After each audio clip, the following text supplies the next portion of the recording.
avevi il sogno della terra, della pioggia e del sole, degli orti e degli alberi così docili alle tue mani. Avevi sempre sulla bocca le vecchie parole della lingua aragonese.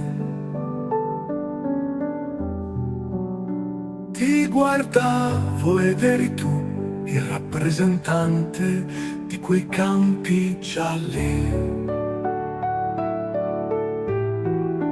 Io non ti segui in quella tua passione per la terra, ma ti ammiravo e fino alla fine rispettai il tuo sogno, con te vissi. Ora che sei vecchio, un po' più vecchio di me, ti trovi senza contemplare i tuoi campi, senza il sole in alto a illuminarli, senza tutto ciò che amavi.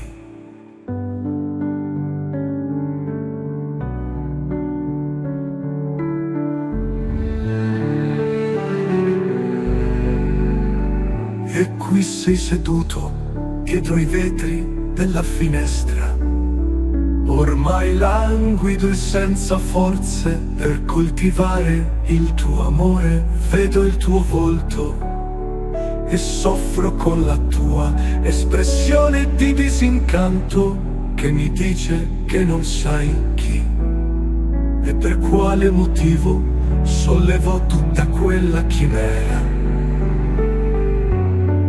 Quale strano incantesimo ti fece credere nella realtà di ciò che amavi. E anch'io quanto mi sono perso per le vie della vita.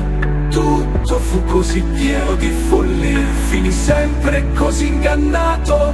Nella ricerca di miraggi sono donato come uno sciocco a veri fantasmi.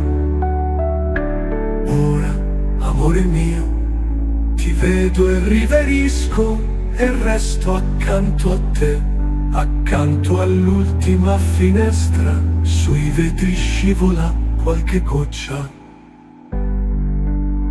il giorno è nuvoloso.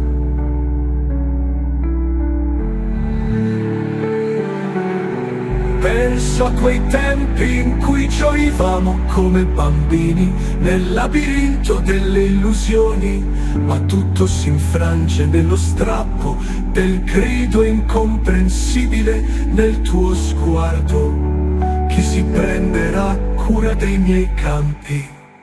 Ora, amore mio, non serviranno più inganni, non soffrire più, andiamo per quei campi che esistono oltre il tempo, sole e verità, per quella vita dell'anima.